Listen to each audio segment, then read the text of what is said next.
Hello, everyone, and welcome back to another episode of the Psychology of Business podcast. My name is Brandon Griffin, and today joining me in my virtual studio is Dr. Benjamin Park. Thanks for joining me today. Glad to be here. So, today I want to talk about Dr. Park's awesome YouTube channel, his awesome books that he's written. But some of my listeners probably aren't familiar with your background, with who you are, with your work. But I think you're someone who is going to get even more popular soon. You have a YouTube channel that you started less than a year ago. It has almost 11,000 subscribers. You just recently launched your newsletter. You have a lot of really interesting stuff surrounding the history of American religion, surrounding politics, surrounding Mormonism more specifically. But could you give us a brief introduction about who you are, what you're interested in, and what you're working on? Sure. So I teach American history, but I also write on American religion, politics, and culture. I received a bachelor's from Brigham Young University, a master's in theology from the University of Edinburgh's Divinity School, and then a master's in politics and PhD in history from the University of Cambridge. I'm the author or editor of 5 books. My most recent book is American Zion, A New History of Mormonism. But I've always been interested in doing more historical outreach to a general audience. That started while I was a grad student and I was writing for blogs when blogs were the major platform for that. I then did lots of editorials. I've written over 60 essays for national outlets like Wall Street Journal and Washington Post. And then I started appearing on a lot of podcasts and as guests on YouTube videos. And about 5 years ago, I decided, well, maybe I should start doing my own type of outreach. So I did a TikTok, and then I merged that into Instagram. And then about a year ago, a good friend, Anthony Ambriz, who is a phenomenal YouTube master, reached out to me and was like, hey, your content deserves a more stable home than TikTok and Instagram. You should consider doing YouTube. And so he was the brains behind it. And we set up what type of tone we'd want to do, what type of topics we would cover, the frequency and whatnot. And we launched in late March. And to be perfectly honest, I am continually amazed that people want to listen to me nerd out about history. And so I did not expect dozens to listen, let alone, up to 11,000 subscribing now. So it all seems surreal to me. And I still haven't gotten over the megalomaniac notion that's necessary for me to think that this face belongs on people's screens, which is just an absurdity. But it's been a lot of fun and I'm enjoying it. And I've enjoyed it. I found out who you are from your TikTok and Instagram. And my background, I'm from Utah. So I'm familiar with your work in Mormon history and, just in that world. But the reason why I wanted to bring you on was talking about your work that you do, but more specifically, the transition or maybe the more visibility of being what's called a public scholar. But before I do that, you talked about how you don't have a face for YouTube. Didn't you recently receive a comment about that on Facebook? Someone just absolutely tore you apart in the comments. What was that? Yeah, I get a number of those comments, often comments about my hand motions, which I frequently use, which I realize it's because I typically teach in auditoriums with 300 students. And so I have to be animated. And then when the camera's up close, I haven't adjusted to the different time. Like actors talk about the difference between being a stage performer and a camera performer, and I still need to learn that distinction. But yeah, I had a great comment left on my YouTube channel recently where someone said, I think you should use more pictures rather than your face because asking people to look at you for 20 minutes is a big ask. And you know what? I don't disagree with it. Well, I love it. So in these 20-minute videos, you do shorter ones on Instagram and TikTok. What types of content are you talking about? Yeah, so that's still a bit in motion, and a good strategist would have done a lot better than I did from starting out and deciding what the different tones and lengths would be for the different platforms. But I used to, when I was just doing TikTok and Instagram, I would, of course, try to keep it under 10 minutes, which is what TikTok allowed for most of the time when I was doing it.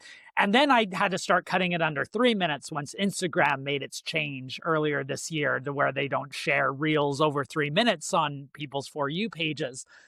And then YouTube really allowed me to dig in deeper. Now, I, from the start, wanted to keep the videos somewhat short, 10 to 15 minutes, because we already have a glut of long form content on YouTube, multiple hours long interviews with people.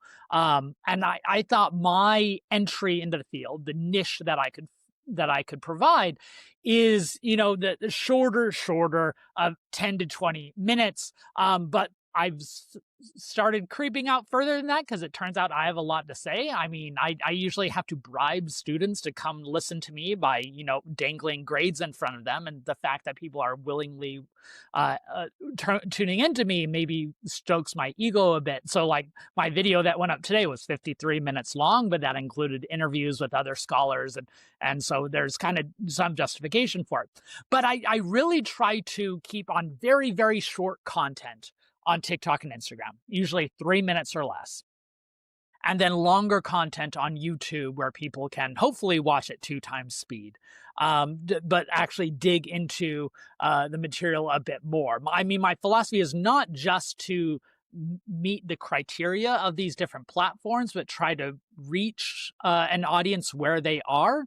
As much as I'd love for people willing to dig into 450 pages of works, like my most recent book, I realize most people don't do that, but they might be willing to suffer through 2.5 minutes of me talking about some historical content. And what is the main focus of your channel? So you're an American religious historian, but what are the topics that interest you? Yeah, so right now, my YouTube has become nearly explicitly all about Mormon history content because that's been a big focus of my scholarship. I was raised LDS, so of course that's been interest, and several of my books are on Mormon topics. I imagined my YouTube channel to be much broader in topic, but certain circumstances pushed me in another direction. One of them being that the Mormon history content is what drew a lot of audience. Now, I had a few videos early on where I talked about religion in The White Lotus, the HBO series, or religion in Daredevil that, caught a bit of an audience. But in general, I found the Mormon history content that there is a bit of a hole that people are interested in.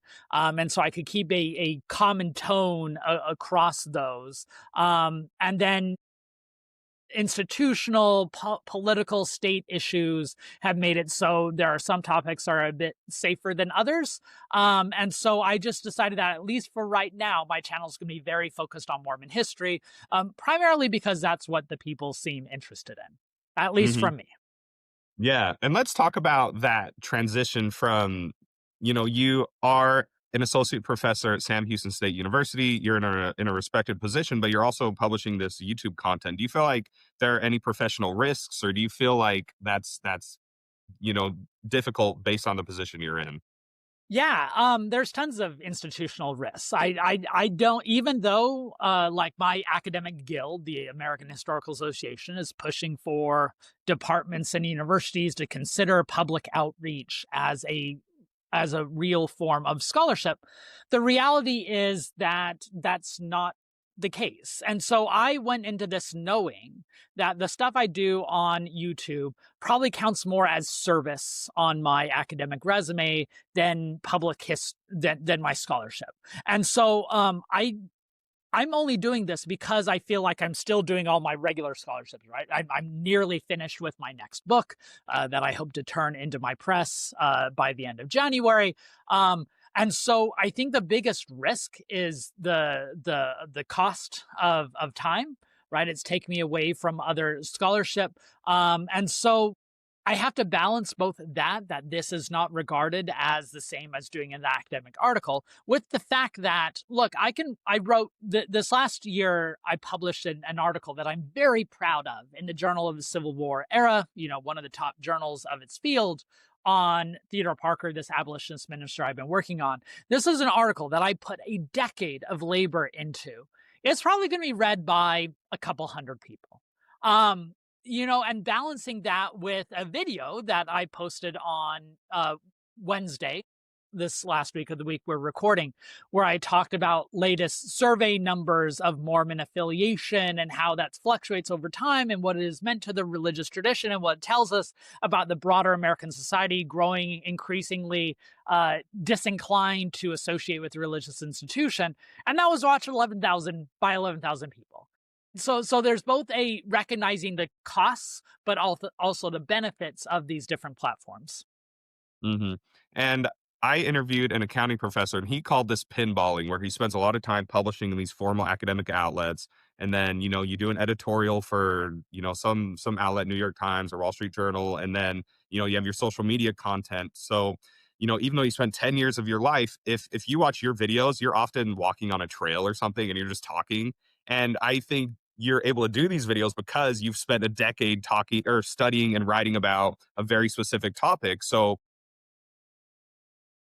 it's not you doing new scholarship, but it's you just communicating that wealth of knowledge in a way that's accessible to people. So you talk about how the article is going to have 100 people reading it. Your YouTube channel just crossed 1 million views. If I click on your about and at the bottom it says 1 million views, you couldn't ever get 1 million people to read, your articles if you're the most, eminent historian ever. So you've already had that impact on a massive scale.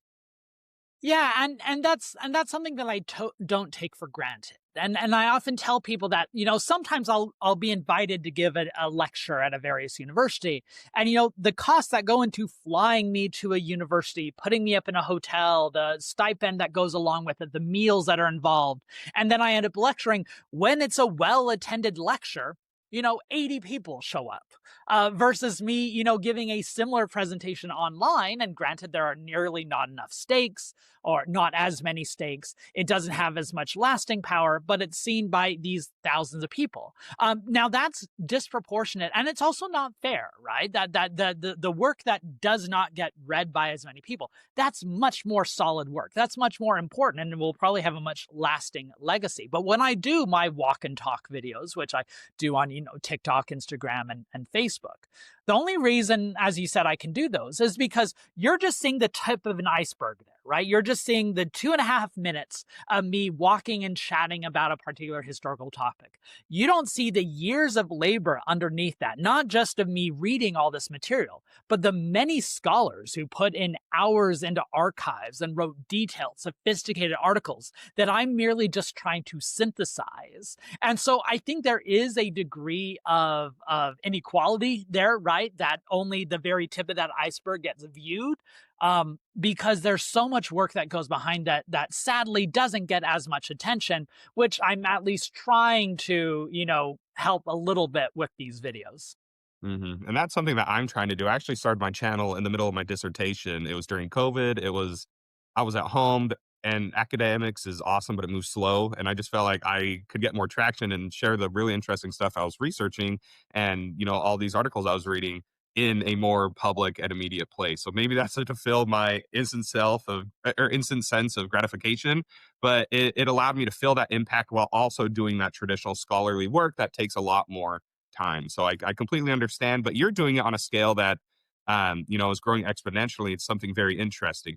But I want to turn to some of your more traditional academic work, because there are a couple pieces you've done that really interest me. So one that you just published was An American Zion, A New History of Mormonism. Do you want to give us a brief overview of that? Sure. That book was published by Live Right, an imprint of W. Norton in January 2024. It aims to tell the story of the Mormon tradition in America from the Joseph Smith era all the way to the present. It is the absurd task of trying to cover 200 years in only 400 pages with many, many different characters and key themes. But primarily, I aimed in that book to try to tell the story of American religion and culture through the lens of the Latter-day Saints. Specifically, we now live in an era of deep partisan discord and culture wars, and sometimes we might feel that this is unprecedented. That word gets thrown around a lot, right? Unprecedented. But I wanted to show that we have a history that brought us to this point. And I thought the Mormon story is a very poignant lens through which to view that much larger dynamic. And do you feel like it's applicable to anyone who's interested in American religious history? Or do you feel like it's only people who are interested in Mormonism? No, the primary audience, if I were to give primary audience 1A versus primary audience 1B, the primary audience 1A are people who don't know anything about Mormonism. My goal is I wanted to do an intro text where you might, just become interested in Mormonism by reading a story about Mitt Romney or Ken Jennings on Jeopardy, or see BYU basketball or football becoming much more prominent and wondering where that Mormon tradition comes from. And my goal is to provide background for how Mormonism fits into American stories. So I often say that my two primary goals in the book are to convince people who don't know anything about Mormonism that Mormon history matters to American history. And my second goal is to convince those who may already be aware of Mormonism that they have to understand the broader American context in order to comprehend Mormonism's development. And why is it important to people who aren't interested in Mormon history? Isn't this just some niche sect of polygamists who live out in Utah and something about golden plates? Why does this matter to the world? Why does it matter in the course of American history? Yeah, that's definitely the dynamic anxiety that I'm trying to speak to, that there are 2 points to this. One is that just the Mormon story itself captures some of the central tensions of American history, whether that be concerns over gender equality, growing attention to LGBTQ issues in the modern day, or disputes over racial belonging, up until the late 20th century. But more than that, more than just using Mormons as a case study to understand these broader dynamics, Mormonism also deeply influenced American history itself. Disputes over polygamy in the 19th century helped shape the framework of religious freedom in America, or Mormonism's involvement with the Religious Right Coalition in the 1970s and 80s constructed the boundaries of religion and politics in the modern United States. So I think there are a variety of specific examples or moments when Mormonism went beyond just reflecting American history to actually shaping American history. Hmm. And that's something that I grew up in Utah, and I didn't realize that until I read John Turner's book on Brigham Young, that I truly realized that it was a lot further than just kind of the microcosm of, um, Mormons in whatever given community they were, that there was always this tension between Utah and the East Coast, going back and forth. So I think your book does a really good job of illuminating that. But something that I have been interested in, I interviewed a professor named Julie Exline, and she's a really big scholar in spirituality and religious struggles. But when you put an academic lens on something relating to faith, and faith sensitive topics, how have you faced that for your audience that's interested more broadly in American religious history, but more specifically, faithful Mormons? How do you balance that chasm?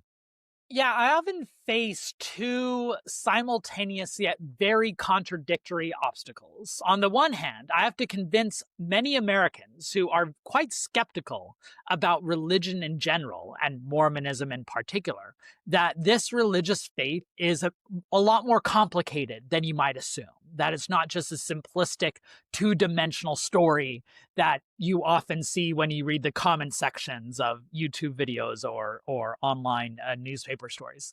While at the same time, trying to convince Latter-day Saints that their history is not just a sacred story, but is something that can be dissected with scientific tools, the historian's craft. Latter-day Saints, many people have said, don't have a theology, they have a history, meaning their history stands in for theological claims, which to many implies that dissecting those historical claims can be seen as a direct attack on their faith. Now, that's definitely not what I or many historians want to do. We want to just use the tools of the historian's craft to understand the faith.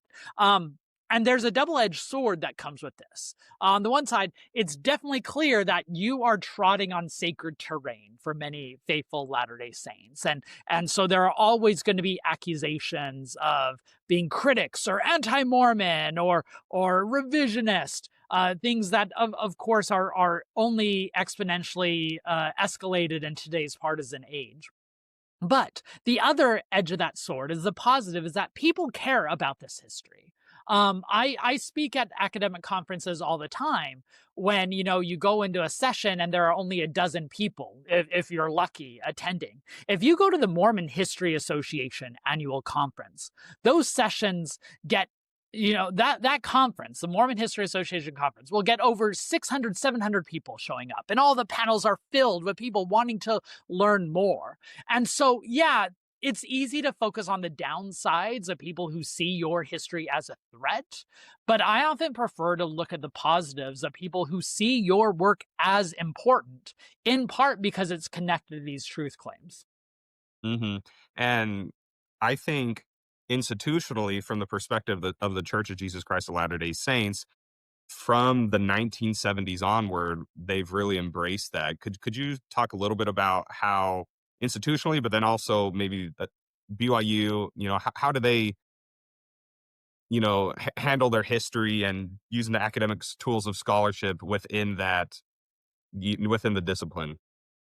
Yeah, it's a mixed record. On the one hand, since the mid 20th century, there have been a number of historians within the Latter day Saint faith who have been confident that they can use the historical tools to understand the religion's past without, breaking their sacred covenants or coming across as bad Mormons. Leonard Arrington, who was a professionally trained historian, was appointed the church's historian in 1972, the first academic to hold that role, a role that goes back all the way to the church's founding in 1830. Simultaneously, there have been some church leaders who have saw this as a threat, that history has to be faith promoting, that you have to show, in the words of one church leader, the hand of God in every moment of church history. And the conflict between those anxieties have resulted in some really ugly disputes. A number of historians were excommunicated in the 1990s. Leonard Arrington's own history division was dissolved around 1980. And then a lot of those historians were moved to BYU. Now, today, you look at Brigham Young University. They have a world-class faculty. They have phenomenal professors, including in their history department, one of the best history departments in the nation. Um, but they also have to work within the constraints that are established by church leaders who want history presented in a certain fashion. And so I think that dynamic continues to exist, although the church has done a lot better in recent years at both sponsoring and producing and funding things like the Joseph Smith Papers Project, which was one of the best blue ribbons of scholarly projects in the United States, as well as, supporting other initiatives like the Mountain Meadows Massacre project books. So I think you have, like many faith traditions, some who are trying to push for more transparency and rigor and earnestness, and others who are like, well, we can't go too far, otherwise we lose our special meaning. And that tension still exists today. Thank you for that. And Dr. Park has been gracious enough to come on the show, and we're running out of time. But I wanted to talk about one of these people who was involved in the Camelot years with Leonard Arrington, one of those people who was excommunicated as part of the September 6th in the 1990s. Could you tell us about your work on D. Michael Quinn? Yeah, D. Michael Quinn is a fascinating historical figure who captures so many central tensions of modern Mormonism. He was Chicano, he was queer, and he was a vibrant individual academic who wanted to plumb the depths of Mormon history. Now, he worked for the church in Leonard Arrington's history division in the 1970s, got his PhD from Yale University, working on doing a dissertation on the Mormon hierarchy, was hired at Brigham Young University, where he wrote several award-winning books. And then when he came out as queer, although it was never really that public, but when that became an issue, and when his scholarship on Mormonism became controversial, notably scholarship on Joseph Smith and the early saints and their connections to magic culture, he was forced to resign from Brigham Young University, kind of lived in hiding for a few years, and then was finally excommunicated in 1993. He captures a lot of these central tensions of race, of sexuality, of history. And so when he passed in 2001, I believe, 2001 or 2002, I recognized we needed to do something to capture his significance in history. So, with the help of others, I put together a conference held at the University of Utah, one of his alma maters, drawing in scholars to speak to these various lines in his life. And then we published a volume, DNA Mormon, the life and legacy of historian D. Michael Quinn, published by Signature Books a few years ago, 2022. And that was I'm very proud of that book because it captures so much. And thankfully, we're going to have so much more on Quinn's life because he not only kept daily diaries for, 50 years of his life, but he also wrote a very moving and powerful memoir that was published by Signature Books, A Chosen Path, a few years ago. And I can't wait to see more historians use those sources to see Quinn not just as a historian, but a historical figure. Yeah, and that conference and that paper was 2021, 2022, right? Yeah, I'm now pretty sure that we held the conference in February of 22, and the volume was published in December of 22. Good. So I've become friends with Maxine Hanks. She's good friends with D. Michael Quinn, and I'm also friends with a historian named Steve Fleming. And he actually, I was asking about some of Michael Quinn's work, especially his Mormonism and the Magic Worldview book, and a response by Bill Hamblin. But just in that, he sent me to an article that he had, and it referenced a Twitter thread of yours. And at the very end of that Twitter thread, you mentioned something about potentially writing a biography on D. Michael Quinn, but that was before this memoir, Chosen Path, came out. Is there any Yeah. future work on D. Michael Quinn that you're interested Yeah. in doing, or? Not from me. I had been flirting with that idea for a bit, and I still might dig into him as a historical figure at some moment in the future. I decided for a number of both personal reasons and historical reasons that biography can't be written by me, although there was a wonderful brief biography by Gary Topping on Michael Quinn that mostly just focuses on Quinn's public works. Thankfully, we have the memoir where a lot of people can dig in if they want the broader story, and the edited collection that I put together that catch it. I'm not going to do that biography, but I really hope someone does. Yeah. So looking forward, you've done a lot of great work. You said you have a manuscript that you're finishing up. What does the future look like for you? Yeah, so the manuscript I'm finishing up is on a guy named Theodore Parker, who was an abolitionist minister in Boston in the 1840s and 1850s. And I'm using him to view religion and the abolitionist movement in America. So how did religion shape the anti-slavery efforts, especially in the lead up to the Civil War? And then I'm turning my attention back to Mormonism. I'm often, jumping back and forth between these worlds. And I'm actually going to be writing a biography of Cleon Skousen, who was a prominent a Mormon theologian, scriptorian, and politician. And I find that he's fascinating because he both was very significant in the Mormon world and shaping, many Latter-day Saints have his first 2,000 years volume on their shelves. And then we also have him being influential in the political world, where he wrote The Naked Communist, The 5,000-Year Leap, books that are still bestsellers in evangelical communities especially. And I want to talk about how those worlds combine and creating a viewpoint that really shapes modern American conservatism. So I'm loosely calling it right now Cleon Skousen and the Mormon Origins of White Christian Nationalism. Thanks for sharing that. So you are an unprecedented scholar with an unprecedented YouTube channel in these unprecedented times. If people want to geek out with you, how do they find you and your work? Well, that is far too kind of praise. I appreciate it. I am a Benjamin Park historian across the platforms TikTok, Instagram, Facebook, and the YouTube channel is Benjamin Park Historian. I try to do 3 videos a week, typically, where we dig into one historical topic on Mondays. I do a topic that connects the past to the present that's relevant in our today's times on Wednesdays. And then on Fridays, I try to pull back the curtain on the historian's craft and either talk about a new book, interview an author, or, dig into specific primary sources so we can see how historians interpret things. So it's as much a lesson in the historian's craft as an introduction to a historical content. And it's lots of fun. So you have your channel, you have your newsletter. Do you have any other ways? Do you have a Patreon or anything like that? Yeah, thanks for the reminder. I also have the Kit newsletter, and those links can be found in my link tree. The Kit newsletter I put out every 2 weeks or so, that just provide links to the various videos I've done, places where I've been interviewed, events that are coming up, just as a way to kind of keep up, because I put out way too much nonsense, and this is kind of the reader's guide to stay up to date.